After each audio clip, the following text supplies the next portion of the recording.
आपकी नज़र प्रस्तुत करने जा रही हूँ।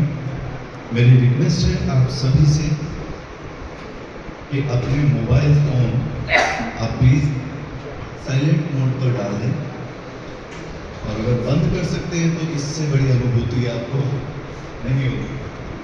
तो पेशे नज़र आज की प्रस्तुति सिडक्शन है।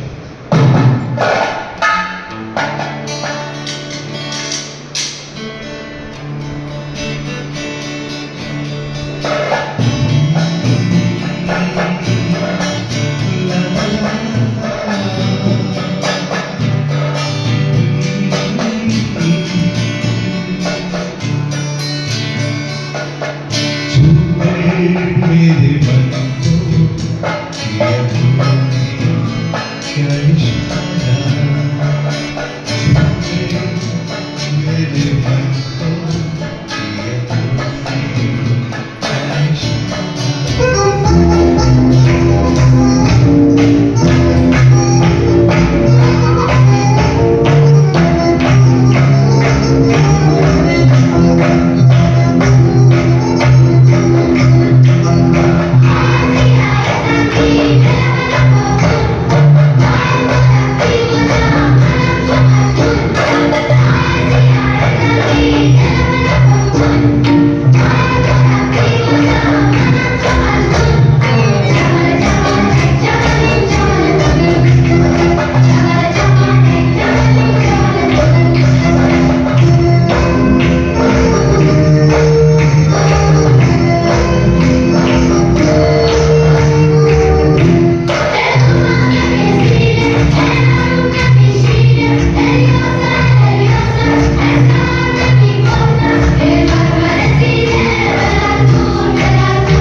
मेरे सारे किरदारों में मुझे पीटर सेमिनिच सबसे अधिक पसंद है, क्योंकि दूसरों की बीवियों को फुसलाने में, रिझाने में, सीधा सीधा कम पटाने में उसे महारत हासिल है। मैंने आज तक उससे बड़ा नहीं देखा।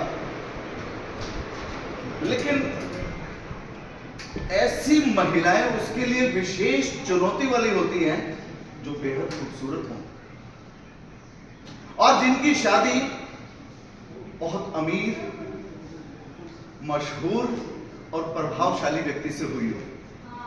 अब उसकी तारीफ में मैं कितना ही कुछ भी कहूं कम ही होगा। ऐसा करते हैं, पीटर की कहानी उसी की जुबानी सुनते हैं।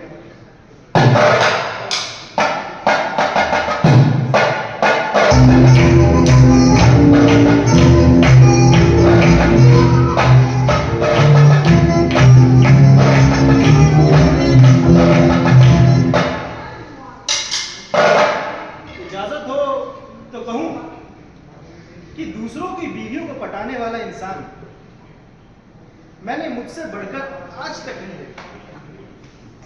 ये बात मैं अपनी शेखी बघारने के लिए नहीं कह रहा हूं, बल्कि रिकॉर्ड के हिसाब से कह रहा हूं। आंकड़ों की संख्या खुद ही बता देती है। खैर,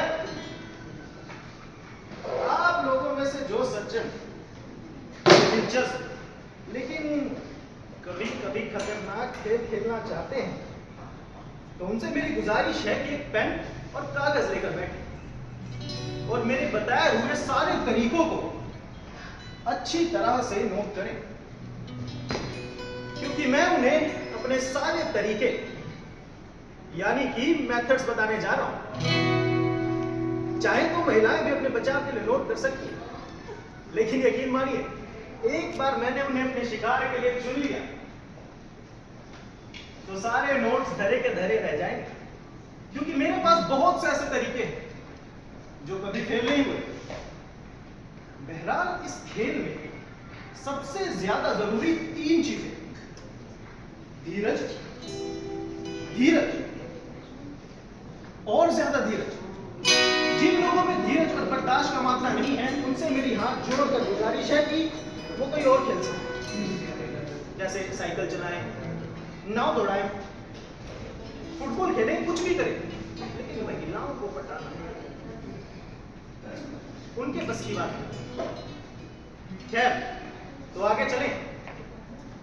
किसी भी मर्द की बीवी तक पहुंचने के लिए जितना हो सके आप उस औरत से दूर रहें, उसकी तरफ बिल्कुल ध्यान मत दीजिए, ऐसा जाहिर कीजिए जैसे आपके लिए उसका अस्तित्व भी नहीं। और हम लोग उस तक पहुंचेंगे उसके पति के रास्ते से। अभी कुछ ही देर में आपको मेरा प्रैक्टिकल डेमोन्स्ट्रेशन देखने को मिल जाएगा। दरअसल इस हफ्ते मैं एक बहुत गहरे इश्क में मुब्तला हूं, पागलों की तरह। अभी कुछ ही देर में वो अपने पति के साथ इस पार्क से टहलती हुई गुजरेगी।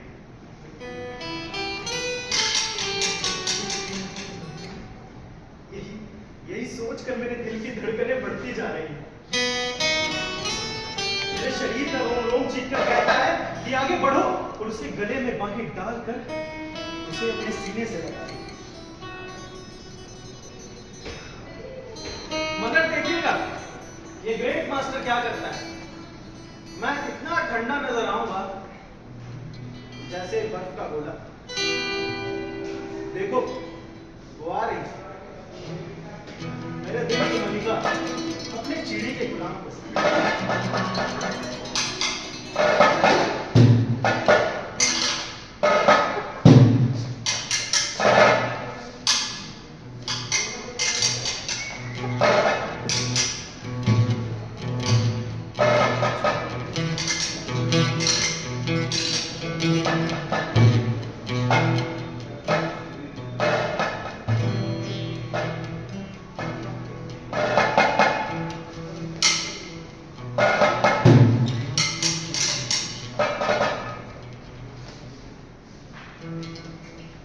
अरे पीटर सिमोनिस, वाह क्या खूब मुलाकात हुई है।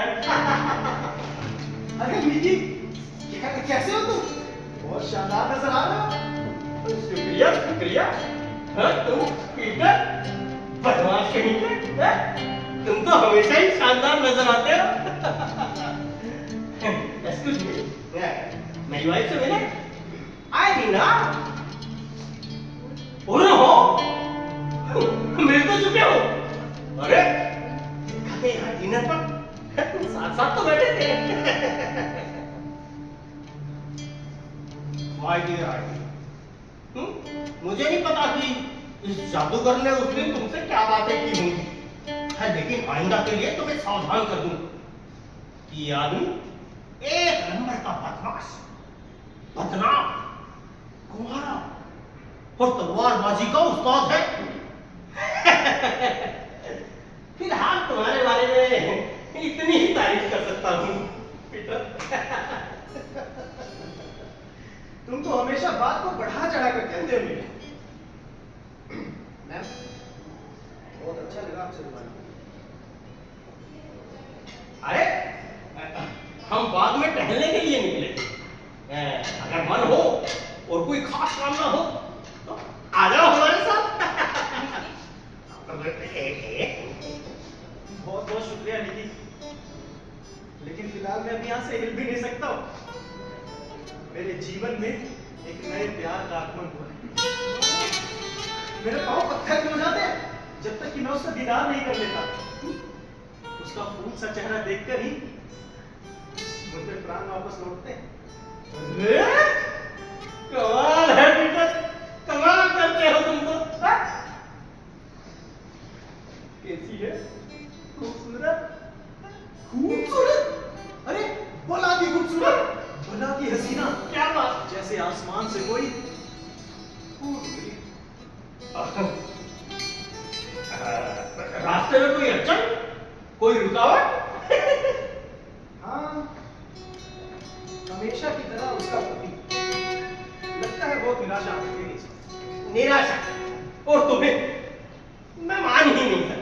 अरे ये तो हो ही नहीं सकता भाई। हाँ, मैं शर्त लगा सकता हूँ किसी से भी, पर तुम तो जानते ही हो कि मैं शर्त तभी लगाता हूँ जब मुझे पक्का यकीन होता है कि जीतूंगा मैं। चलते हैं।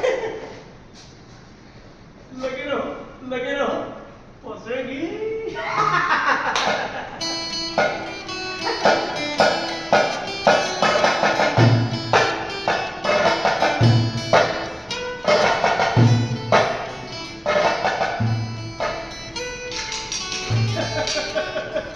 मैडम, बहुत बढ़िया रहा है ना?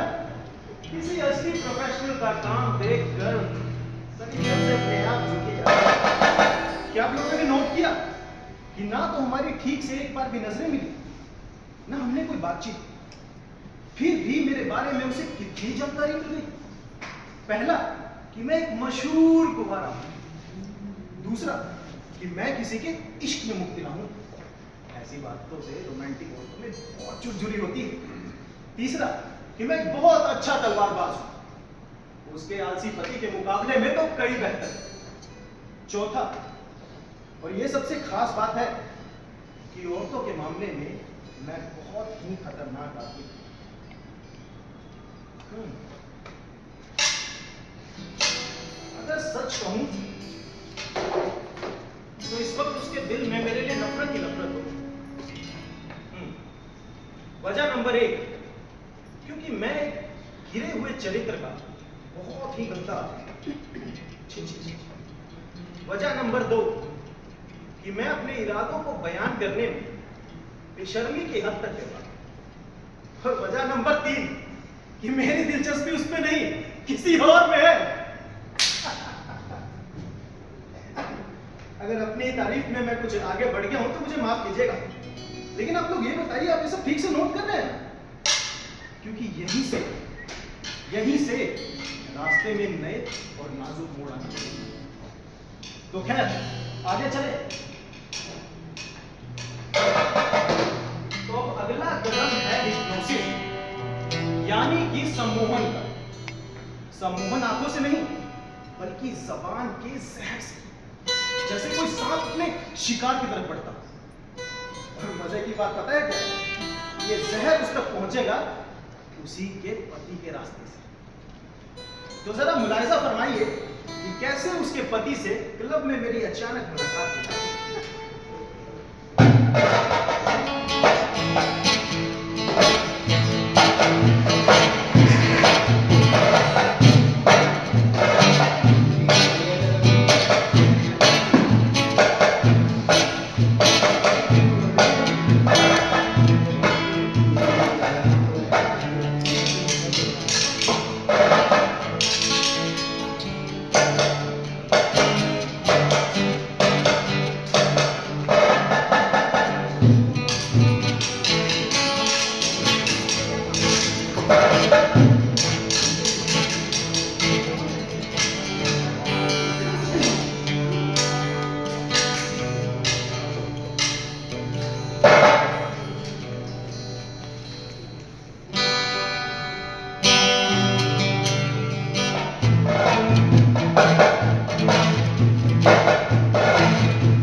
अरे पीटर,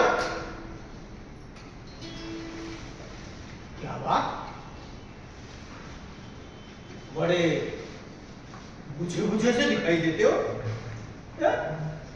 लगता है तुम्हारा मामला तो ठीक नहीं चल रहा। क्या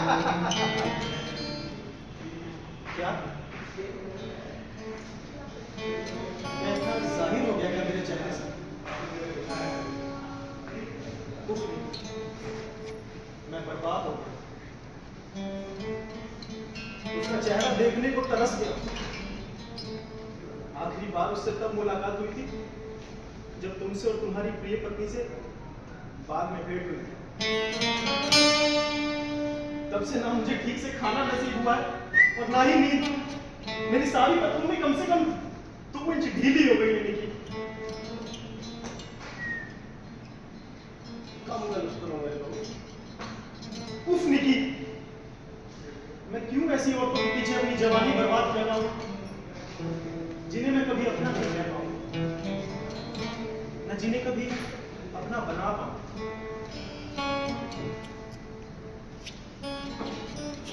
उफ, मुझे रश होता है उनसे। राज, हाँ, ईर्ष्या।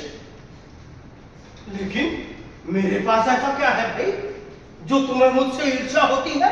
हैं? संपत्ति, सुख, मधुर विवाहित जीवन। अच्छा, तुम्हारे जैसी पत्नी भगवान किसी किसी को देता है। सर्वगुण संपन्न। अच्छा, सच में? लेकिन तुम्हें उसमें ऐसा क्या दिखाई दिया भाई? सुशीलता, शालीनता क्या नहीं है उनमें? और खास तौर पर वो अंदाज जिससे वो तुम्हारी ओर देखती है। कोई मुझे भी ऐसे देखता, अपना समर्पण और श्रद्धा भरी नजरों से। तुम्हारे शरीर में तो बिजली सी दौड़ जाती होगी, है ना? बिजली? नहीं, बिजली तो नहीं। तो शायद झुरझुरी। ऐसा तो हो ही नहीं सकता कि तुम्हारे तरफ देखूं तो ऐसी झुरझुरी की तरफ तो- झुरझुरी? झुरझुरी तो होती है। मैं सारा दिन झुरझुराता रहता हूँ। वो एक आदर्श महिला है नहीं, मुझ जैसा बदकिस्मत जिसका इस दुनिया में अपना कोई नहीं है, बात तुमसे कह रहे, इसलिए विश्वास करना। तुमने वाकई कोई पुण्य कर्म किया होगा जो तुम्हें ऐसी पत्नी मिली। वाकई किस्मत वाले हो। अरे ऐसी क्या बात है भाई? है? हो सकता है तुम्हारी किस्मत भी तुम पर मेहरबान हो जाए। है? हाँ, अब इसी उम्मीद में दिन काट रहा हूँ, वरना जीना तो फिजूल लगता है। कभी कभी मन करता है कि गले में रस्सी बांधूं और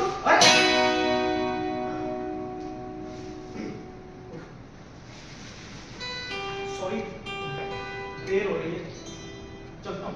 डॉक्टर इंतजार कर रहा होगा बेचारा। डॉक्टर? अरे खैर तो है भाई। ऐसी क्या बीमारी हो गई तुम्हें? बस यूं ही मानसिक तनाव, उदासी, डिप्रेशन वगैरह। अच्छा, चलता हूँ। हाँ, अपनी प्यारी पत्नी को मेरी तरफ से नमस्कार। जरूर जरूर। लेकिन एक विनती है दोस्त, क्या ये सारी बातें उनके सामने मत दोहराना, वरना उनकी कोमल संवेदनाओं को ठेस पहुंचे।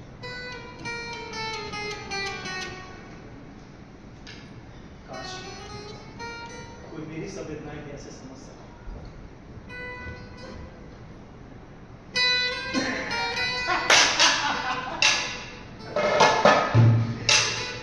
समझेगा, मुझे पता है कौन समझेगा।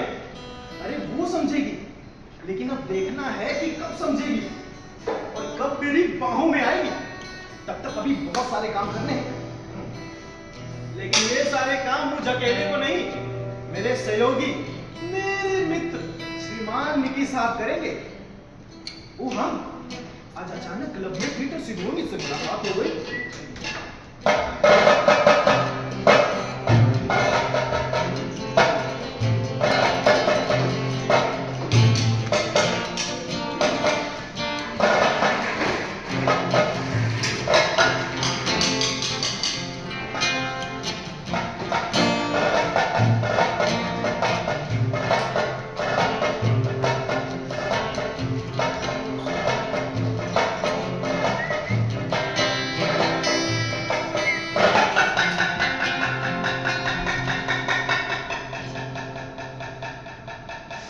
ओ हाँ, आज अचानक क्लब में पीटर सिमोनिस से मुलाकात होगी।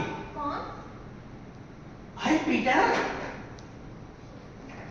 वही जिससे पिछले हफ्ते बाग में मुलाकात हुई थी। अरे सुंदर, सजीला सा नौजवान, कमारा, याद नहीं क्या? बहुत ही गंदा और घटिया किस्म का इंसान था, बस इतना याद है मुझे।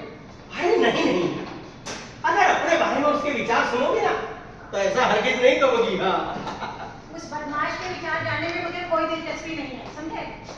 लेकिन अरे तुम्हारे बारे में बहुत अच्छी अच्छी बातें की है भाई। तुमसे बहुत ज्यादा प्रभावित हुआ वो, है? तुम्हारी सुंदरता से, तुम्हारी सुशीलता से।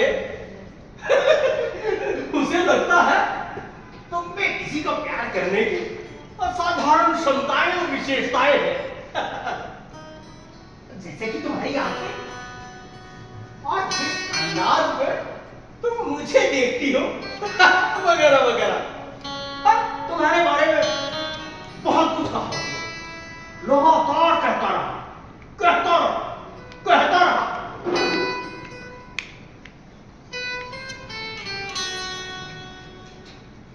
अच्छा, okay, good night darling. Good night.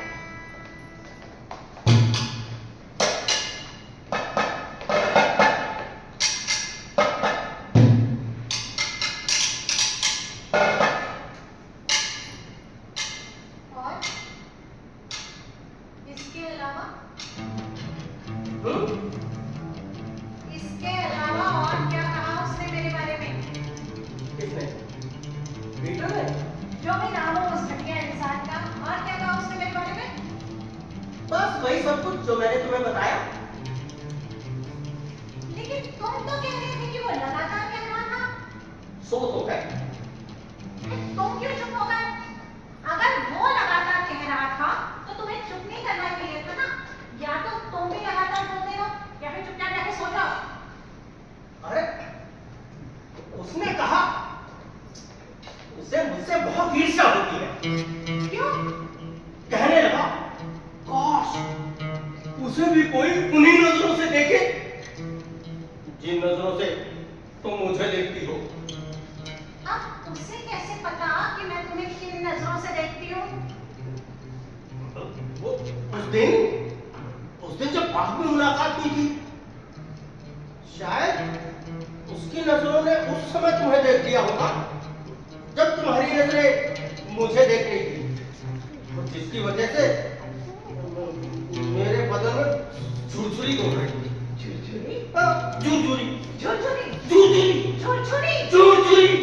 झुरझुरी और मेरी नजरों की वजह से। हाँ डार्लिंग, और नहीं तो क्या, पूरे बदन में दौड़ रही थी। लेकिन एक बात बताओ मुझे, तुम्हारी नजरें तो उस पर थी, फिर तुमने ये कैसे देख लिया कि मेरी नजरें तुम पर हैं, जबकि मेरी नजरें तो बाग के फूलों पर थी? क्योंकि मुझे इस बात का एहसास हो रहा था कि वो घटिया इंसान बेवजह मुझे इग्नोर करने की कोशिश कर रहा है। तुम्हारी ये जो झुरझुरी है ना, ये किसी और वजह से रुकी होगी। शायद, दरअसल मैं थोड़ा कंफ्यूज हो गया हूँ। तुम तो हमेशा ही कंफ्यूज रहते हो। अरे नहीं, वो बात नहीं है। असल बात यह है कि वो तुमसे बहुत ज्यादा प्रभावित हुआ है। मुझे लगा तुम्हें सुनकर अच्छा लगेगा। जी नहीं, मुझे बिल्कुल अच्छा नहीं लगा, और बेहतर होगा कि तुम इस तरीके की फिजूल बातें मुझे घर आकर ना बताया करो, समझे? ठीक है। अब कब मिल रहे हो उससे? जल्दी ही? कल लंच पर। और कम से कम लंच पर मेरे बारे में कोई बात ना की जाए, कह देना उससे। और डिनर पे आके बताना मुझे क्या बात हुई। ओके, गुड नाइट माय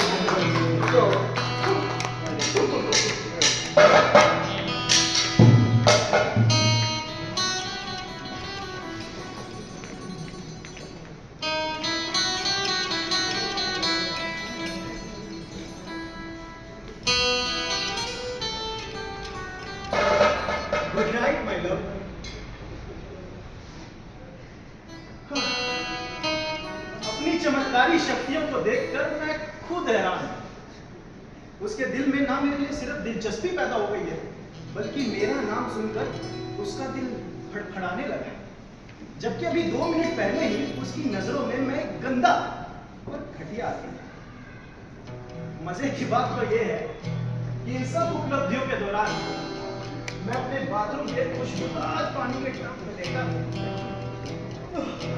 आराम कर रहा था कि अगले दिन का लंच लजीज तो था ही, खराबदार भी था।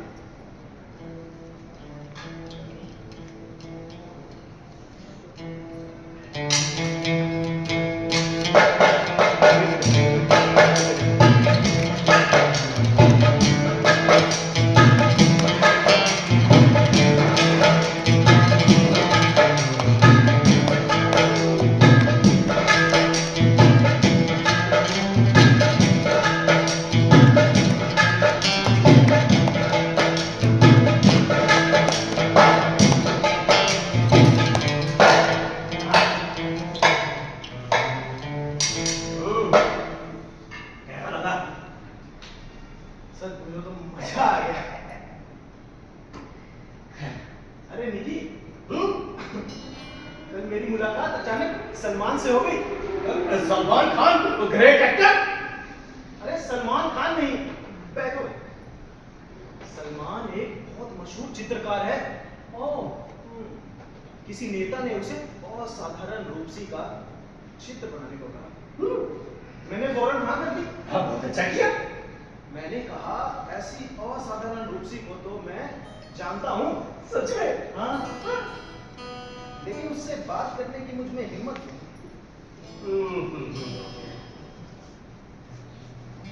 तुम क्यों नहीं बात करते उससे? मैं? हाँ।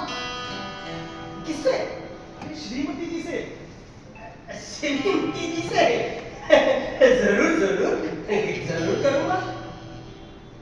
लेकिन किसकी श्रीमती जी? अरे अपनी श्रीमती जी से। अपनी श्रीमती जी से? जरूर, बिल्कुल बिल्कुल बिल्कुल करूंगा। लेकिन किस बारे में? अरे उस चित्र का मॉडल बनने के लिए भाई। ऐसा अलौकिक सौंदर्य अंकित होकर अमर हो जाएगा।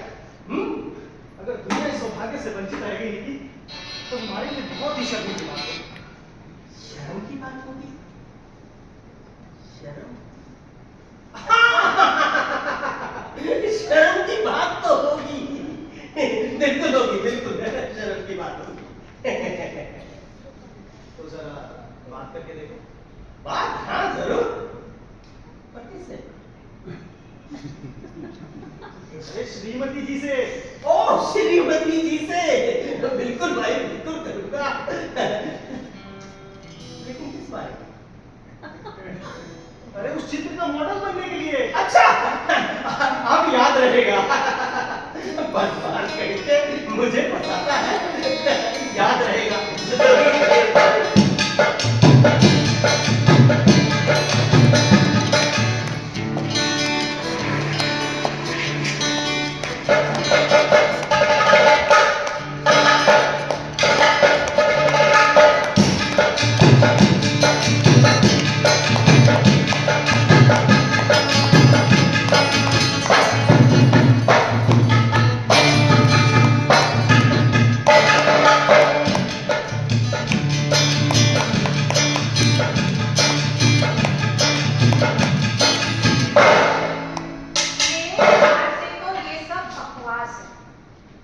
लेकिन फिर भी सवाल ये पैदा होता है कि उसने आखिर कहा किस अंदाज में था?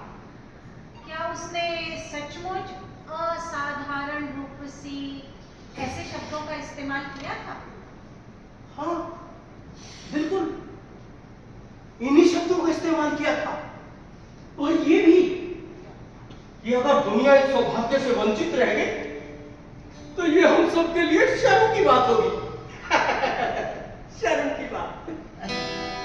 ज्यादा ही कह जाता है। बस यही कहा था या कुछ और भी कहा था? कुछ और अरे हाँ, कहा था ना, क्या? अलौकिक सौंदर्य कहा था। तो ये तो मुझे कब बताने वाले थे? अलौकिक सौंदर्य भूल गया था भाई मैं, जबकि ये शब्द तो उसने कई बार कहा था। कई बार? हाँ, लगातार? हाँ।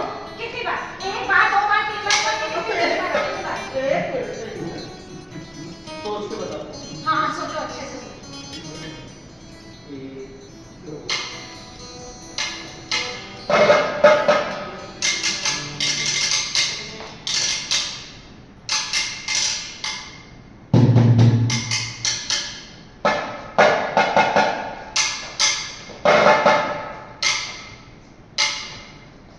सॉरी डार्लिंग, याद नहीं आ रहा।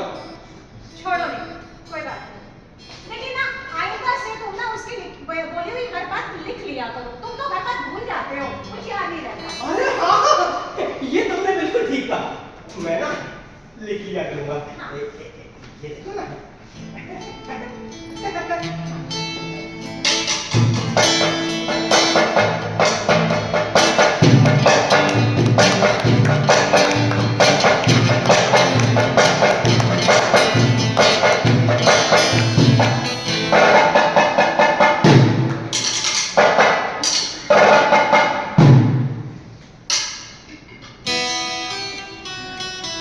क्या आपने मुझे उसके नजदीक देखा? क्या हमें कोई बातचीत हुई? क्या हमें कोई खतों की दावत हुई? नहीं मेरे प्यारे दोस्तों, ऐसा कुछ भी नहीं हुआ। फिर भी अपने पति के मुख से निकले मेरे एक एक शब्द पर उसके कान लगे रहे। कमाल की बात है ना, 2-3 हफ्ते तक ये फॉर्मूला इस्तेमाल करते रहे। उसका विद्रोह दिन पर दिन कमजोर होता चला, कमजोर और ज्यादा कमजोर।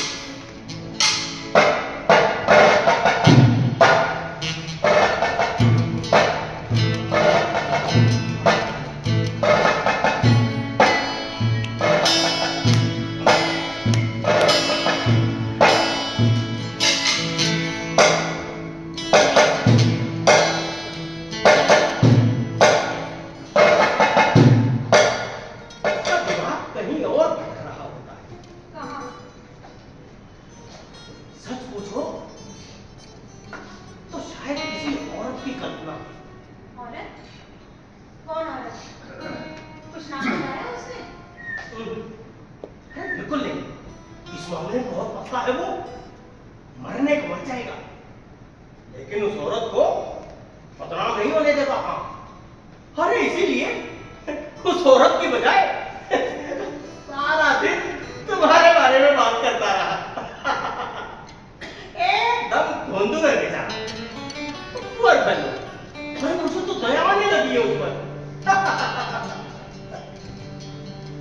छोड़ो नहीं, हमें क्या लेना देना।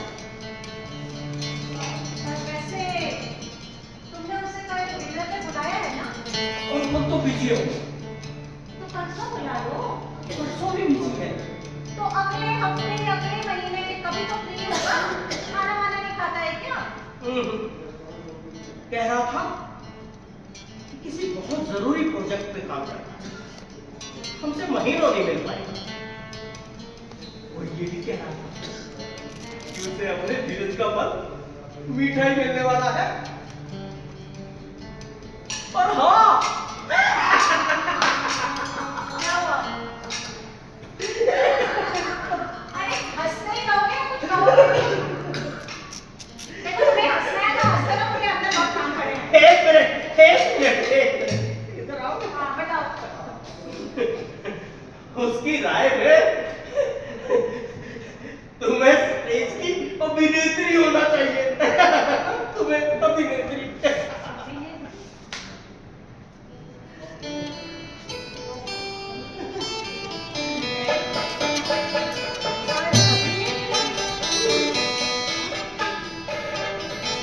लेकिन क्यों क्यों भला? अरे उसने कहा, एक मिनट, एक मिनट, अगर उसी के शब्दों में कहूंगा तो अच्छा लगेगा ना। हाँ, और कोशिश करो कि उसी अंदाज में बताओ जिस अंदाज में उसने कहा था। अरे मैंने लिखा हुआ नहीं। उसने कहा जिस नारी के पास ऐसा आकर्षक व्यक्तित्व हो, बौद्धिक प्रखरता और कोमल संवेदनशीलता हो, उसका केवल हाउसवाइफ बने रहना तला संसार के प्रति अन्याय है। हे भगवान, ये सब कहा उसने।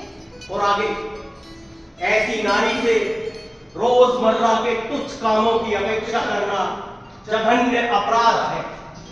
बस नहीं, बस मैं और नहीं सुन पाऊंगी। ऐसी देवीय प्रकृति को समय और आकाश की सीमाओं में बांधना असंभव है। बस नहीं, बस चुप हो जाओ।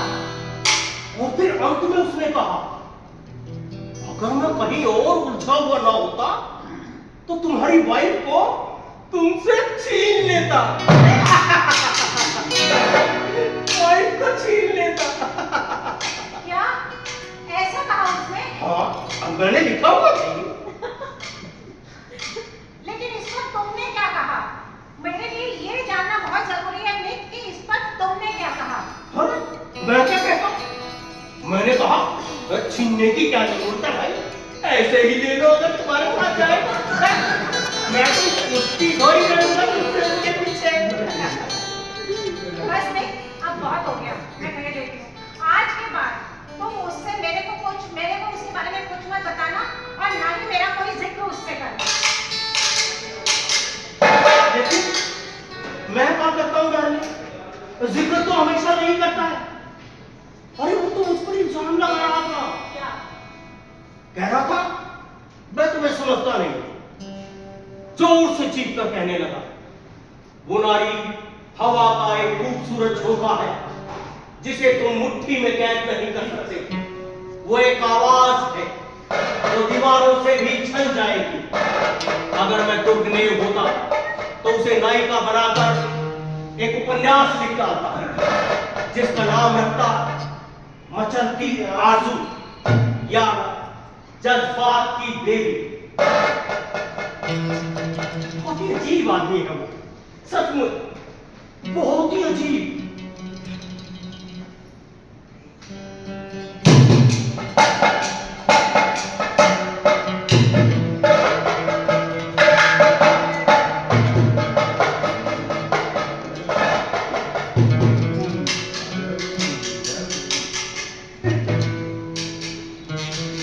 मेरे प्रेम पत्र को पहुंचा रहा है, स्नेह है चुम्बनों के साथ, और मुझे अजीब कह रहा है ना अजीब बात। अच्छा तो जरा देखें कि हम लोग कहां तक पहुंच गए हैं।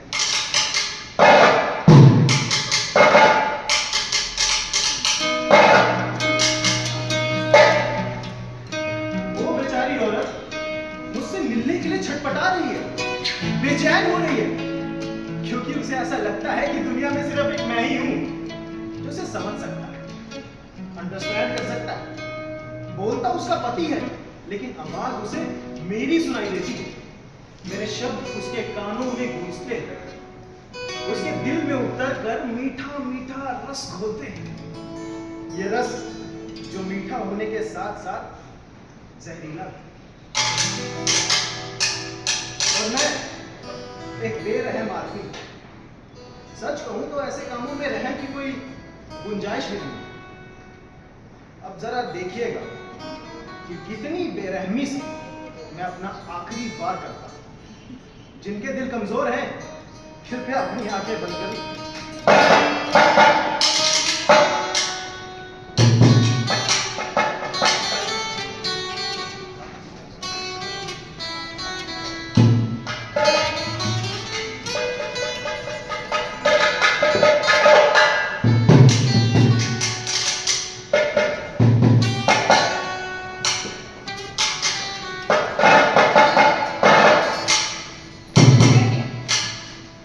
मैं कुछ नहीं सुनना चाहती, उसके बारे में तो एक शब्द भी नहीं सुनना चाहती। बस मैंने कह दिया, एक शब्द नहीं, मतलब एक शब्द भी नहीं। लेकिन उसने भी तो यही कहा था कि भगवान के लिए मैं तुम्हें कुछ भी ना बताऊं, क्योंकि उसे डर था कि कहीं उसका दुख सुनकर भी दुखी ना हो जाओ। क्या बहुत ज्यादा। आंखें वीरान, दिल परेशान, ना कुछ खाता है ना कुछ पीता है, सारा दिन दीवानों की तरह गुमसुम बैठा रहता है। लेकिन क्यों? आखिर हुआ क्या है उसे? अकेलापन, तन्हाई, कह रहा था कि दुनिया में सब कोई नहीं,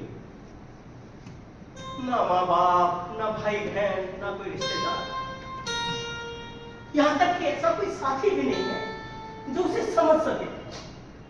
लेकिन क्या वो जानता नहीं कि मैं उसे, मेरा मतलब है हम उसे कितना अच्छे से समझते हैं? क्या वो जानता नहीं कि मेरा मतलब हम उसे कितना पसंद करते हैं, कितना चाहते हैं? क्या उसे मालूम नहीं कि मेरा दिल मतलब हम दोनों का दिल उससे मिलने के लिए कितना तड़पता है? और हम दोनों का ही हाँ? अरे बिल्कुल, मैंने बहुत समझाया उसे, बहुत कहा कि भाई हमारे साथ आ जाओ, हमारे साथ हमारे घर पे रहो, हमारे साथ खाना खाओ, तुम्हारा मन बहल जाएगा। बिल्कुल। लेकिन नहीं, साफ इनकार करता। कहने लगा, रहने दो, मैं तुम लोगों को भी दुखी कर दूंगा। क्या? बहुत दुखी है वो? आजकल किसी से मिलता जुलता नहीं, घर में अकेलापन और तन्हाई खाने को होते हैं, इसलिए रातों को उठकर उसी सुनसान बाग में घूमता रहता है, अकेला। मैं पढ़िए यही कोई 8-9 बजे के बीच में। अरे हाँ, मैं तो तुम्हें बताना ही भूल गया। अरे बॉस्को दंपत्ति ने कल हमें डिनर पर बुलाया है। मैंने 8 बजे का बुक, ठीक है ना? नहीं नहीं मुझे कल सोफिया आंटी से मिलने जाना है। उनका फोन आ चुका है कई बार, उनकी तबीयत ठीक नहीं है तो मुझे देरी हो जाएगी। 9-9:15 बजे तक मैं पहुंच पाऊंगी।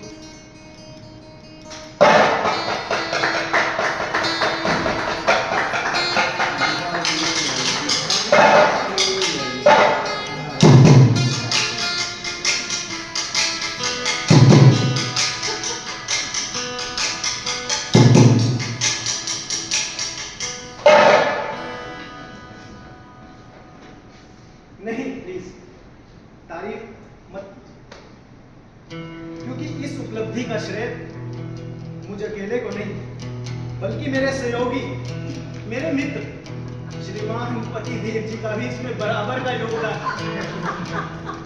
अरे उन्होंने ऐसी चाबी भरी, श्रीमती जी मुझसे मिलने के लिए भागती चली आ रही। देखिए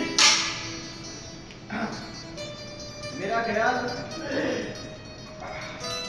अब इस आखिरी सीन से आप लोग नजरें हटाकर कुछ प्रोग्राम वगैरह देखें, क्योंकि अगले कुछ लम्हे बहुत ही व्यक्तिगत होंगे और मैं एक भद्र पुरुष हूं।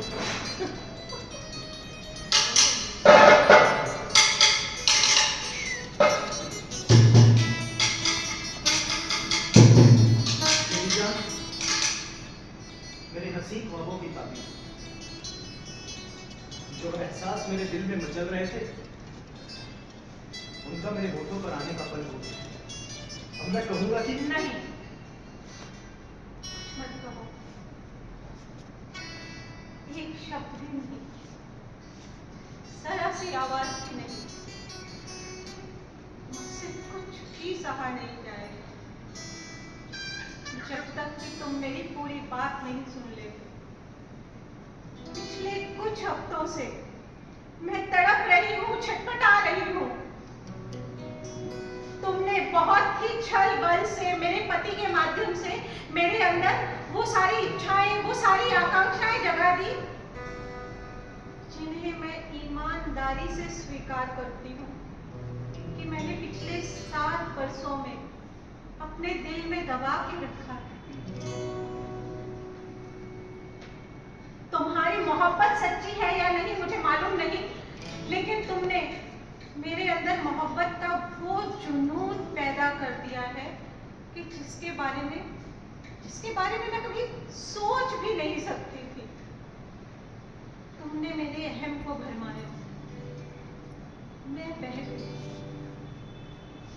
तुमने मेरे मन के अनछुए तारों को छुआ, मैं गूंज उठी।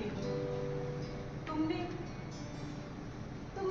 मेरी दुखती रग पर हाथ रखा, मैं हार गई। इसलिए आज मैं यहाँ खड़ी हूँ तुम्हारे सामने, तुम्हारे लिए, तुम्हारी खातिर। लेकिन मैं तुमसे एक बात कहना चाहती हूँ। मैं अपने पति से बहुत ज्यादा प्यार करती हूँ। वो बहुत ज्यादा पैशनेट या रोमांटिक किस्म के इंसान नहीं है। हमारा गृहस्थ जीवन एकदम समतल है, सीधा साधा। अगर हमारे गृहस्थ जीवन में आसमान को छूने वाला आनंद नहीं है तो पाताल की गहरी निराशा भी नहीं है। वो मुझे सच्चे दिल से प्यार करते हैं और मुझ पर अटूट विश्वास रखते हैं। इस सब को स्वीकार करते हुए मैं अपने गृहस्थ जीवन में बहुत खुश हूँ। लेकिन मुझे डर है, अगर आज मैं तुम्हारी हो गई तो मेरा वैवाहिक जीवन हमेशा हमेशा के लिए खत्म हो जाएगा। लेकिन पता नहीं क्यों इस पल में मैं बहुत कमजोर पड़ रही हूँ, कोई फैसला नहीं कर पा रही हूँ। पीटर, इस वक्त मुझे सिर्फ और सिर्फ तुम्हारे चरित्र की दृढ़ता और सच्चाई का सहारा है। और ये फैसला मैं तुम पर छोड़ रही हूँ पीटर। लेकिन तुमसे एक गुजारिश है, मेरे साथ कोई खिलवाड़ मत करना। अगर करोगे भी तो मैं मना नहीं कर पाऊंगी। अगर इस वक्त तुम्हें सिर्फ मेरी चाह है तो अपनी बाहें फैलाओ, मैं तुम्हारी हो जाऊंगी। लेकिन अगर तुम मुझसे सच्ची मोहब्बत करते हो तो उधर मुंह फेंक के खड़े हो जाओ, मैं चुपचाप यहाँ से चली जाऊंगी। और फिर हम कभी नहीं मिलेंगे, ना कभी बात करेंगे। और इस छोटी सी खुशनुमा मोहब्बत की यादों के सहारे मैं अपना पूरा जीवन गुजार दूंगी। अब ये फैसला तुम पर है पीटर। मैं तुम्हारे फैसले के इंतजार में खड़ी हूँ। मुझे तुम्हारे फैसले का इंतजार है पीटर।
दूसरों की बीवियों के भूतपूर्व शिकारी पीटर सिमोनिच ने उस दिन के बाद अपना दायरा अकेली और अविवाहित महिलाओं तक सीमित कर लिया।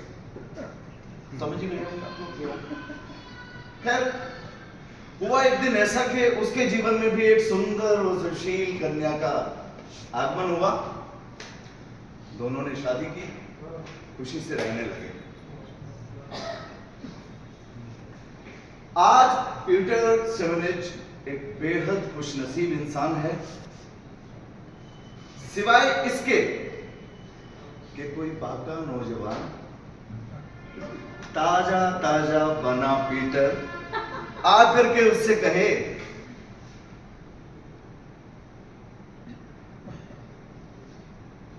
वो आकर के उससे कहे कि आपकी बीवी असाधारण रूप से सुंदर है।